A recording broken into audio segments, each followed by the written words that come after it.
全面从严治党既要注重规范、惩戒、严明纪律底线，更要引导人向善向上，发挥理想信念和道德情操引领作用。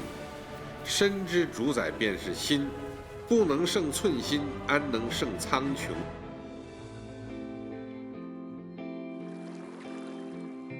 In 1827, Chinese thinker Gong Zizhen wrote, "If you do not conquer self, you will be conquered by self and achieve nothing." In 2016, Xi Jinping quoted Gong's poem, highlighting the necessity of strict governance of the party. To prevent corruption, one needs to fight a corrupt mind. And more importantly, one needs to have an action plan.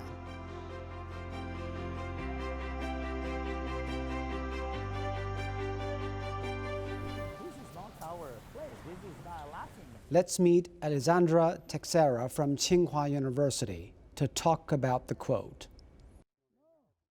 Our topic today is corruption, and it started from the quote, the poem from Gong Zizhen in Qing Dynasty. If you do not conquer self, you will be conquered by self and achieve nothing.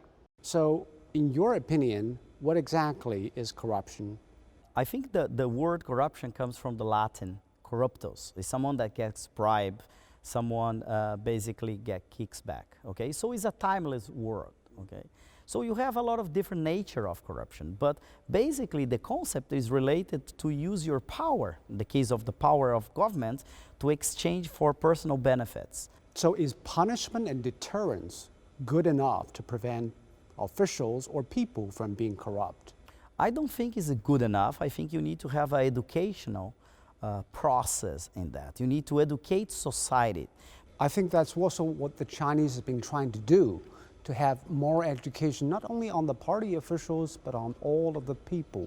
And how would you say the Chinese are addressing this issue systematically? I think since 2012, especially with President Xi Jinping, but lately in 2015-16, a lot of measures have been taken. More than 100 measures have been taken.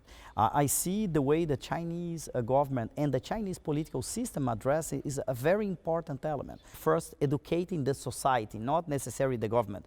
Because again, if you educate society, the people that's going to be the future in the government, they came, let's say, with a DNA clear that's what they're doing. Second, the education of the political members of the party. Third, by education of the public servant. Fourth, by accountability, more measures in education, research, in terms of the nature of corruption, together with international cooperation that's making China, step by step, be one of the leading countries in terms of fighting corruption. How would you address each and every culture meeting this challenge, and is there any chances of international cooperation? I think international cooperation is very, very important. Every single government in the world, they understand the impact or the negative impact of corruption. So I think there is a great opportunity and is very important agenda, especially in developing economics, in South-South cooperation, to improve that agenda.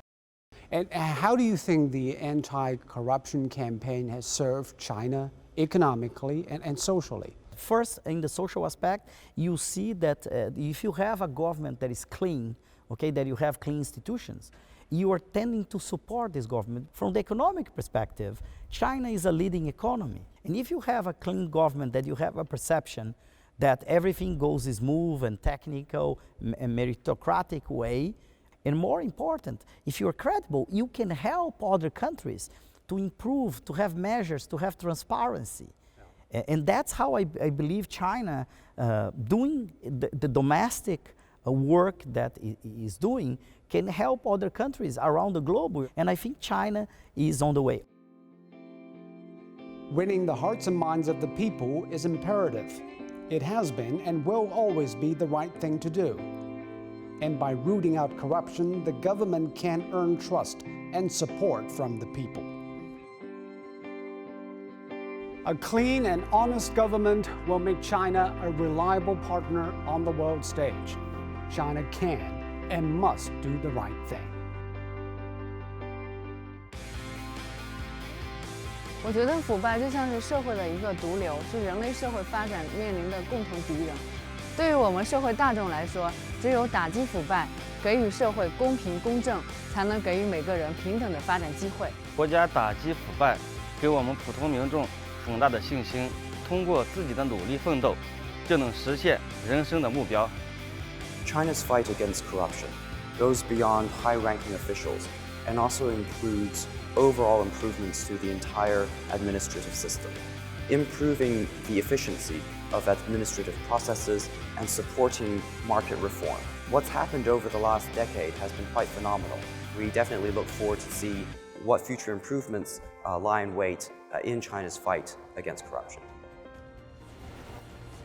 人民最痛恨腐败现象，强化不敢腐的震慑，扎牢不能腐的笼子，增强不想腐的自觉，通过不懈努力，换来海晏河清，朗朗乾坤。